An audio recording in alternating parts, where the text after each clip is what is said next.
15 Migration Solutions, CMS, a tenu un open press sur la migration et l'emploi ce samedi 18 décembre 2021 au monument de la Renaissance Dakar. La rencontre avec la presse entre dans le cadre de la sensibilisation sur la question des migrations et de l'emploi. Les représentants à Dakar de plusieurs pays et organisations internationales ont pris part à cette rencontre. Pour le directeur général du CMS, M. Abdoulaye Sako, l'État peut créer massivement des emplois, mais sans l'industrialisation, l'Afrique ne sera jamais développée. Il faut créer des opportunités et les solutions pour ceux qui veulent migrer dans les règles. Il faut rappeler que CMS est une organisation dont le but est d'apporter des solutions adaptées à la problématique de la migration. Sa mission est d'apporter une nouvelle dynamique visant à éradiquer définitivement le sous-emploi. Réorienter la migration dans le bon sens. Léguer aux futures générations un Sénégal radieux dont le taux de chômage ne sera que conjoncturel. M. Abdoulaye Sako, directeur général de CMS, nous fait le point. L'État peut bien créer massivement. Sans industrialisation, l'Afrique ne va pas se développer. Ce problème-là, l'année prochaine, on va dire la même chose. Il y aura beaucoup plus de jeunes qui vont partir. Donc il faut créer ce réceptacle. Inviter les jeunes à avoir une alternative. Ceux qui veulent voyager n'a qu'à avoir d'autres solutions pour voyager. Pourquoi les autres voyagent et que nous, on a des problèmes parce qu'on est pauvres? D'accord, mais il faut l'organiser. Il faut l'organiser. Ces gens-là, ils ont besoin. Aujourd'hui, l'Europe même a compris que d'ici 2050, l'Afrique sera plus de 2 milliards d'habitants.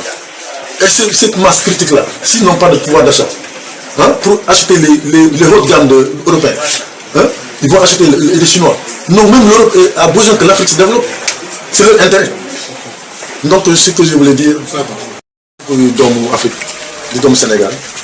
bés bu nekk ñu gis coono bu suñu xale yi di def. Même bu ñuy dem sax man dama leen di yore parce que dañuy dem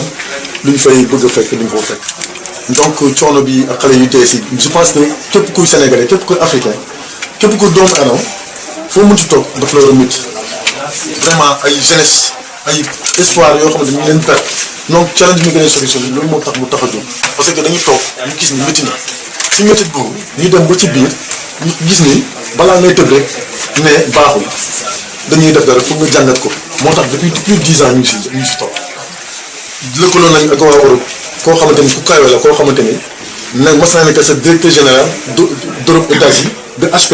ñu ngi dégg ni def nañ lëkkaloo yu bëri def nañu conférence yu bëri jàngat nañ jàngat boo xamante ni bu profond boo xamante ni gis nañ ni ñu koy xeex ni ñu koy xeexee nii bu ñu ko continuer chaque jour chaque année dañ fay nekk di ko xeex rek du dem lenn rek mooy xeexal affaire bi parce que Sénégal boo xoolee y a 300 000 la ñu wax demandeurs d'emploi chaque année y a 300 000 ñoo xamante ñoo ñëw yokk suñu ñu fi nekk pour uti liggéey te boo xoolee privé bi ak public bi mënul jël sa 40 000 emploi par année ñu nekk si diggante bi dafa rëy trop donc loolu foog solution bu durable solution durable mooy lan créer ay industrie moo mën a jël 10 000 emplois man am na bon ça je vais jeter en wolof am na société télécom boo xam ne fa la liggéey naa mais bu doon normalement ñooñu war nañ mën a jël 10 000 emplois mais 2000 samatu pourtant moom ñoom lañ yaakaar donc industrie rek moo mën a créer emploi moo pour cela ñun pour ñun il faut créer de l'industrie jéem comme ñun amul doole boobu il faut ñu dem ci biti parce que tey Europe boo xoolee baax Europe migration moo tax mu développé wu Amérique boo gisee mu développé wu migration moo tax te migration nag man pour man du doomu adama kese entreprise yi mën nañu migrer ñoom ñuy dem ay pays scandinave ñuy dem Asie pourquoi pas Afrique tey fi mu toll nii suñu jeunesse bi fan lañ jëm parce que information bi moo jàll tubaab bi wóoluñu Afrique wóoluñu Sénégal lu tax wóoluñu Sénégal Afrique parce que am na ñu nekk si kaw pour am xaalis pour andi ko fi lu bon rek la ñuy wax baaxul métti na xale yi liggéey kii ñu doxul loolu rek la ñuy wax alors que atu Sénégal atu Afrique duñ ko wax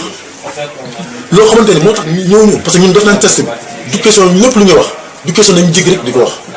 dañoo def test am na test yoo xamante ni sax directeur de la coopération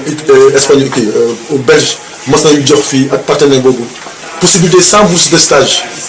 mais mënuñu si am dara parce que entreprise belge bi moo war a jël xale bi stage après mu mën a dem mais boo demee nañ la Afrique amul dara bu ñu leen nee Sénégal université Cheikh Anta Diop am na haut diplômé il y a 65 000 étudiants gëmuñu ko gëmuñu ko. donc pour vous dire am na ñoo xamante ne ñuy fii Sénégal mais bëgguñu Sénégal parce que information yi joxe ci kaw pour mën a am dara dafay tax ba ñu war a ñëw pour jàppale ñu te kenn mënul dem sans jàppale. Amérique dafa dem parce que dañ ko jàppale ñëpp ñu dem donc pourquoi pas ñun donc moo tax challenge migration solution ñëw boole ci fànn yëpp loo xamante ni mën na créer emploi par exemple tourisme boo gis ñu taamu c'est parce que dañuy xam ne touristes yi bu ñu ñëwee bonne nouvelle boobu dañ ko yóbbu au moins dañ ne le pays là ndeket am na dara parce que ñun testé nañ ko am na touristes yu fi ñëw ay portugais lañ ñëw nañu gis Sénégal ñu gis ni am na dara mi ngi dellu ñu ne ñu ñun dañu bëgg a ñëw Sénégal am na suñu membre koo xam ne 20 ans la def Portugal actuellement ay plus de 4 entreprises andi na ko fi am na membre bu nekk Espagne Maroc entreprise yu bëri si Maroc moo ko fi andi jeunes yaa ngi liggéey ñun loolu ñu mën a def comme suñu borom xaalis suñu borom alal ñoo ils préfèrent sacrifier Sénégal en faisant quoi tabax une building jël 2 emplois xool seen jeunes yi ñuy dee si génn donc ñooñu buñ ko deful ñun ñu dem si outil ñoo xam ne dañuy ñëw loolu mooy CMS loolu mooy taxawaayam vraiment mais nag leneen tamit am na bëgguñu tëju dañu bëgg nag jeunes yu bëgg a dem ñu ñëw liggéeyante leen bu ñu mën a dem tamit au moins dinañ am information boo xam ne dina tax bu ñu géej